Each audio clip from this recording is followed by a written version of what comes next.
میرے محبوب کریم علیہ السلام نے فرمایا اللہ پہ بھروسہ رکھ کے سویرے نکل جانا رزق کی تلاش میں۔ کس پہ بھروسہ رکھنا ہے؟ نکلنا تمہارے ذمے ہے، یہ نہ کہنا کہ گھر بیٹھوں گا تو یہیں آئے گا، نکلنا تمہاری ذمہ داری ہے، جتنی ذمہ داری ہے وہ پوری کرنا۔ اللہ پہ بھروسہ کر کے نکل جانا تمہاری ذمہ داری ہے، رب کا ذمہ ہے تمہیں رزق دینا، وہ ضرور تمہیں رزق پہنچائے گا۔ یا رسول اللہ صلی اللہ علیہ وسلم کس طرح پہنچے گا؟ تو ذرا حضور کے لفظوں کا حسن بھی دیکھیے۔ نبی پاک صلی اللہ علیہ وسلم نے فرمایا جس طرح موت تمہیں ڈھونڈ لیتی ہے نا کہ تم کہاں موجود ہو، جب وقت آتا ہے تو انسان پاکستان میں ہو تب بھی آ جاتا ہے، جدہ میں ہو تب بھی آ جاتا ہے، مکہ میں ہو یا مدینہ طیبہ میں وقت پھر بھی آ جاتا ہے۔ فرمایا جس طرح موت تم جہاں بھی ہو تم تک پہنچ جاتی ہے نا، اس طرح تمہارا رزق بھی تم جہاں موجود ہوتے ہو اللہ وہاں پہنچا دیتا ہے، پہنچا دیتا ہے۔ تو یا رسول اللہ صلی اللہ علیہ وسلم کس انداز میں؟ تو فرمایا نکل جانا تمہاری ذمہ داری ہے۔ فرمایا سویرے پرندے بھی نکل جاتے ہیں اور شام کو جب لوٹتے ہیں تو اللہ انہیں پیٹ بھر کے روزی عطا فرماتا ہے، حالانکہ ان کو نہیں پتا ہوتا ہمارا کارخانہ کہاں ہے، ہم نے کہاں جا کے مزدوری کرنی ہے، ان کو نہیں پتا ہوتا کہ ہمارا دفتر کہاں ہے، ہم نے کس آفس میں بیٹھنا ہے، ان کو نہیں پتا ہوتا کہ ہم نے کہاں جا کے مال خریدنا ہے اور کہاں سے ہم نے پھر اس کو دوبارہ بیچنا ہے، انہیں خبر نہیں ہوتی۔ اللہ پہ بھروسہ کر کے نکل جاتے ہیں۔ نکلنا تو تیرے ذمہ ہے کہ نہیں؟ فرمایا وہ تو ڈیوٹی کر، شام کو اللہ جو رب پرندوں کو روزی دیتا ہے وہ تجھے بھی عطا فرمائے گا۔ ایک بات اپنے ذہن میں یاد رکھ لیں، رٹ لیں کہ جو میرے لیے بہتر تھا میرے رب نے مجھے دے دیا ہے، تو بات ختم ہو گئی۔ بس وصل اچھا ہے نہ فراق اچھا ہے، یار جس حال میں رکھے وہی حال اچھا ہے۔ بس جو میرے حق میں بہتر تھا میرے رب نے مجھے، مسئلہ یہ ہے کہ تو اس پہ راضی ہونے کو تیار نہیں۔ حضرت علی کرم اللہ تعالیٰ وجہ الکریم نے میرے نبی پاک کی ایک حدیث بیان کی ہے، اور جناب علی جب یہ حدیث بیان کیا کرتے تھے تو حضرت مجاہد فرماتے ہیں یوں لگتا تھا کہ جیسے حضرت علی ہمیں ہر پریشانی سے نکال رہے۔ مولا علی شیر خدا رضی اللہ تعالیٰ عنہ فرماتے ہیں کہ مجھے میرے نبی پاک صلی اللہ علیہ وسلم نے ایک طریقہ دیا تھا ٹینشن فری ہونے کا۔ آپ فرماتے ہیں مجھے تو بڑا راس آیا ہے، تم بھی اگر کر لو گے تو تمہیں بھی فائدہ دے گا۔ کہا وہ کیا؟ تو حضرت علی کہنے لگے محبوب علیہ السلام نے فرمایا تھا لوگو تم اللہ کے دیے ہوئے تھوڑے رزق پہ راضی ہو جاؤ، وہ تمہاری تھوڑی عبادت سے تم سے راضی ہو جایا کرے گا۔ بس تم 2 نفل بھی پڑھو گے تو اللہ راضی ہو جائے گا، تم 1 رکوع بھی سویرے اٹھ کے پڑھو گے تو وہ راضی ہو جائے گا، وہ تمہارے 313 درود شریف سے راضی ہو جائے گا، تم اس کے دیے ہوئے تھوڑے رزق سے راضی ہو جاؤ۔ ٹینشن اس لیے ہوتی ہے کہ ہم راضی نہیں جو اس نے ہمیں دیا ہے۔ وہ حل میں مزید کی جو دوڑ ہے نا، حل میں مزید کی، بے قدرہ کچھ قدر نہ جاتی، کیتی خوب تسلی ہو، دنیا دار پجاری زردے، کتیاں دے گل ٹلی ہو، بک بک روشن اکھیاں تکیو ویکھ حویلی کلی ہو، تے کوچ نصیر اساں جد کیتی پہ جانی تھر تھلی ہو۔ تو یاد رکھیں یہ جو ہے نا مصیبت کے مال آ کیوں نہیں رہا، وہ سامنے والا پلاٹ میرے گھر کے سامنے ہے گھر کے سامنے، پر رجسٹری میرے نام کیوں نہیں؟ یہ مصیبت سانس نہیں لینے دیتی۔ موٹر سائیکل کھڑی کرتا ہے نا جب آ کے دکان سے روٹی کھانے آتا ہے، دفتر سے گھر آتا ہے، کاروبار سے آتا ہے، تو جہاں موٹر سائیکل کھڑی کرتا ہے وہ ٹینشن بڑی ہے کہ کبھی میری ہو جائے نا یہ والی جگہ بھی، تو میں یہاں بھی بورڈ لگاؤں اپنے نام۔ اس نے مالی پریشانی پیدا کی۔ تو جس حال میں ہے، کیونکہ تو نے اپنا یہ حال خود نہیں بنایا، جس نے بنایا ہے وہ بڑا بہتر جانتا تھا کہ تو اسی حال میں اسے اچھا لگتا ہے۔ تو اسے اسی حال میں، ایک بزرگ تھے تو ان کی طبیعت بڑی علیل ہو گئی، بیمار ہو گئے، تو اللہ نے آزمائش دی تو کیڑے پڑ گئے وجود میں۔ ایک کیڑا یہاں سے کھا رہا تھا، اللہ والے بڑے راضی رہتے ہیں اس کی رضا پہ، تو کیڑا یہاں کھا رہا تھا تو نیچے گر گیا، تو بابا جی نے اٹھا کے پھر وہاں رکھ لیا۔ کہنے لگے جب اس نے تیری ڈیوٹی مجھے کھانے کی لگائی ہے تو میں اس بات پہ راضی ہوں، تو نیچے کیوں گرتا ہے؟ بس ٹھیک ہے کھا، جب اس نے تجھے ڈیوٹی جو تیری لگائی ہے۔ سالبہ بن عبد الرحمن ایک صحابی تھے، سالبہ غالباً، نبی پاک صلی اللہ علیہ وسلم کی خدمت میں آئے، کہنے لگے یا رسول اللہ صلی اللہ علیہ وسلم غربت بڑی ہے، میرے لیے دعا کریں اللہ زیادہ مال دے۔ تو محبوب صلی اللہ علیہ وسلم نے فرمایا تو جس حال میں اچھا ہے وہ تیرے لیے بہتر ہے، جس میں تو ہے وہی حال تیرے لیے، فرمایا تو جس حال میں ہے نا وہ حال تیرے لیے بہتر ہے، اسی میں رہ۔ کہ نہیں حضور دعا کریں، فرمایا سال بعد تو باز آ جا، حضور دعا کریں، فرمایا تو باز آ جا، 2-3 دفعہ کہا، ضد کی، محبوب نے فرمایا جا پھر اللہ تجھے زیادہ پیسے دے گا۔ چند بکریاں خریدی، اتنی برکت ہوئی کہ بکریوں کے ریوڑ بن گئے، پھر کچھ بکریاں بیچ کے گائے خرید لی، ان کے بھی ریوڑ ہو گئے، پھر کچھ اونٹ اونٹنیاں لے لی، ریوڑ ہی ریوڑ۔ پہلے 5 وقت مسجد میں آتے تھے، اب فجر اور عشاء رہ گئی۔ پھر مال زیادہ ہوا تو مدینے شہر میں کوئی جگہ ہی نہیں، مدینے سے باہر حویلی خریدی، پھر جمعہ ہی رہ گیا، جمعے کے جمعے آتے۔ زکوٰۃ کا حکم آیا، میرے نبی کریم علیہ السلام نے حضرت ابو ہریرہ کو بھیجا، فرمایا جا اسے کہہ تیری زکوٰۃ بنتی ہے 2.5%۔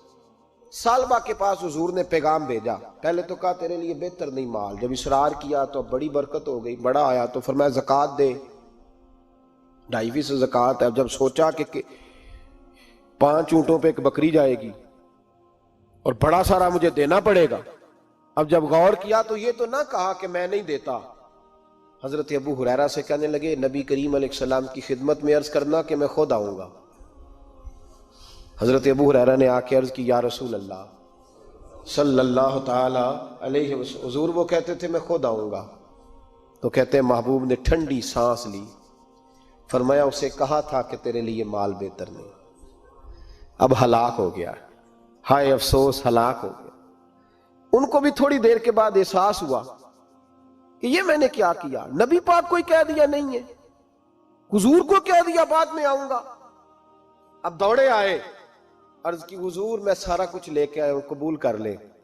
محبوب نے فرمایا گویا بلال حبشی کی خشک کھجور بھی قبول ہے، اور صہیب رومی ایک اٹی بان کی لائے تو وہ بھی قبول ہے، اور عمار بن یاسر اور مصعب بن عمیر اگر 2 دینار دے جائیں اور کوئی پرانا جوڑا کسی سپاہی کے لیے چھوڑ جائے تو وہ بھی قبول ہے، لیکن تو اپنا لاکھوں لے کے چلا جا، تیرا کوئی نہیں قبول، معاف کر دیں۔ فرمایا جا معاف کیا، پر پیسے لے کے نہ آنا۔ اگلے سال پھر آئے، بندے ہوئے ہاتھ ہیں، محبوبہ میں دولت کا کیا کروں گا، آگ لگانی ہے، قبول کر لیں۔ فرمایا تو لے جا، تیرا نہیں قبول، گرا جو ان کی نگاہ سے وہ سنبھل نہیں سکتا۔ حضور نے وصال ظاہری کیا تو جناب صدیق اکبر کے پاس آئے، لاکھوں کا مال، ابو بکر قبول کر لو، تو جناب صدیق اکبر کہنے لگے اس کا کر لوں جس کا نبی نے نہیں کیا، چل جا کوئی نہیں چاہیے۔ حضرت عمر کے زمانے میں قحط پڑ گیا، بارشیں نہیں ہوتی، غلہ نہیں ملتا، حالات خراب ہے، مالی طور پہ بحران آ گیا، غربتیں، مجبوریاں، تکلیفیں، آ کے روئے، عمر میرا قبول کر لو، مجھے معافی تو مل گئی تھی نا۔ فرمایا معافی اپنی جگہ پہ، پر جس کا مصطفیٰ نے قبول نہیں کیا۔ بہت سارے لوگوں کو پتہ ہی نہیں کہ ان کا قبول ہی نہیں ہوا، اور وہ الجھے ہوئے، انہیں خبر ہی نہیں کہ اصل بات کیا ہے۔ فرمایا جس کا مصطفیٰ کریم نے قبول نہیں کیا، اب ہیرے اور جواہرات بھی لے کے آئے تو بھوکے مریں گے، پر اس کا قبول، اس بات پہ راضی رہو جس حال میں اللہ نے رکھا ہوا ہے، اس حال میں راضی رہو۔ یہ جو مصیبت ہے نا دیکھنی کہ وہ بھی میرے پاس، تمہیں کیا پتا، کبھی پوچھ تو صحیح اس سے وہ کس مصیبت کا شکار ہے، جو مالی طور پہ بڑا امیر ہے، تو اس کی طرف دیکھ کے اپنا دل برا کرتا ہے۔ بس جس حال میں رب نے رکھا ہے اس حال میں رہ۔ حضرت عثمان غنی کے زمانے میں تو وہ وصال کر گئے، لیکن بھائی تو جس حال میں تیرا رب تجھے رکھتا ہے اس حال میں رہ، تیری مالی پریشانیاں ختم ہو جائیں گی۔ اور پھر مالی پریشانیوں کے کچھ اور اسباب بھی ہیں۔ امام شافعی فرماتے ہیں جن گھروں میں لوگ فجر کی نماز کے وقت سوئے ہوتے ہیں ان گھروں میں رزق نہیں آتا۔ آپ فرماتے ہیں فجر کا وقت اللہ کے دینے کا وقت ہے، اس وقت اللہ بانٹتا ہے۔ حضور صلی اللہ علیہ وسلم کا فرمان ہے نا حدیث میں کہ تہجد کے وقت اللہ پہلے آسمان پہ نزول جلال فرماتا ہے جو اس کی شان کے لائق ہے تہجد کے وقت، اور وہ کہتا ہے مانگو میں تمہیں عطا کروں گا۔ لینے کی باری آئے تو بندہ سمیٹ سماٹ کے اندر گھس جائے۔ ہمارے ہاں یہ ہوتا ہے کہ عشاء کے بعد بچے بیٹھتے ہیں موبائل لے کے، تہجد کا وقت آتا ہے تو ان کی آنکھیں بند ہونی شروع ہوتی، تو لینے کے وقت تو سویا تھا، تیرا مسئلہ کیسے حل ہوگا؟ بھائی جب کوئی آدمی خیرات بانٹ رہا ہو تو جو پیالہ پیچھے کر لے اسے ملے گا؟ کہتے اس وقت آنا جب میں بانٹ رہا تھا، اب تو کدھر آ گیا ہے؟ مثال دے رہا ہوں.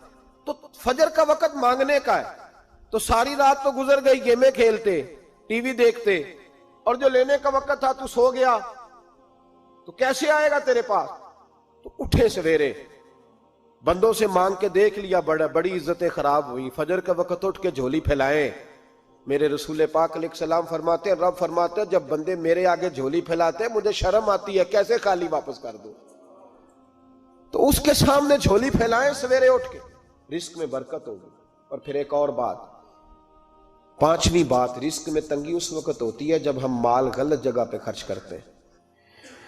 اللہ مال دیتا ہے اپنے فضل سے, اور جب ہم اسے ضائع کریں. مثال دیتا ہوں, میرے پاس ایک شخص نے آ کے کہا حضرت جی بچی کی شادی ہے, یا میرا گھر میں کوئی بیمار ہے, یا بڑی آزمائش ہے, 10,000 کی ضرورت ہے. میں نے تھما دیا اس کو. پھر مجھے بعد میں پتا چلا کہ اوہو وہ تو عیاشی کر رہا ہے پیسوں سے, وہ تو چلا گیا کہیں گھومنے اور فلاں ہوٹل میں, مہنگے ہوٹل میں بیٹھ کے کھانا کھا لیا. تو میرے دل پہ کیا گزرے گی اس شخص کے بارے میں؟ بلا مثال و بلا تشبیہ سمجھانے کے لیے اللہ نے مال دیا فضل سے, اور اگر عیاشیوں میں لگا دیا. صوفیاء فرماتے ہیں کہ اگر ایک دھیلا تو حرام جگہ پہ خرچ کرے نا, ایک دھیلا, تو 1,00,000 دینار کی برکت تیرے گھر سے اٹھ جاتی ہے. ایک دھیلا حرام جگہ پہ. یہ جو گویوں پہ پیسے پھینکتے ہو حلال ہے؟ چلیں بینڈ باجا تو شادی پہ آپ نے اپنی مرضی سے بند کرنا ہے یا بجانا ہے, لیکن گویوں پہ جو پیسے پھینکتے ہو جائز ہے؟ بولے.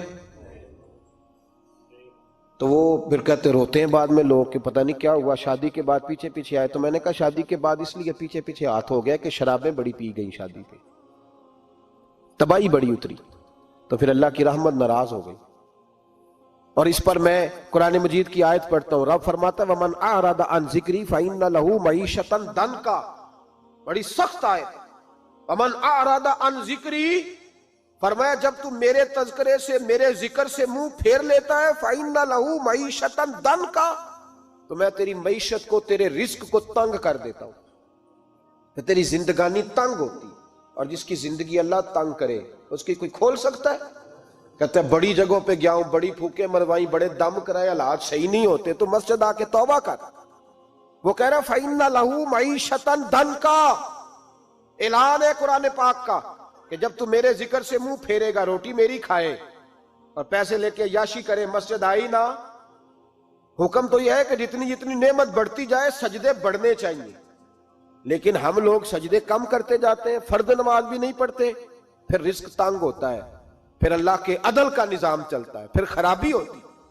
اس لیے یاد رکھیں قرآن مجید نے حکم دے دیا کہ اگر چاہتے ہو کہ رزق میں برکت ہو تو پھر رزق دینے والے کے آگے جھک جاؤ, پھر رزق دینے والے کے آگے جھکو. تو مالی پریشانی کا بہت بڑا سبب یہ ہے کہ ہم مسجد کی طرف نہیں آتے, دین کی طرف نہیں آتے, پیسہ ناجائز جگہ پہ خرچ ہوتا ہے. غوث اعظم رضی اللہ تعالیٰ عنہ کی خدمت میں ایک شخص آیا, اس نے کہا حضور بڑی تجارت کرتا ہوں, کام نہیں چلتا. فرمانے لگے اب تو اللہ سے تجارت شروع کر دے.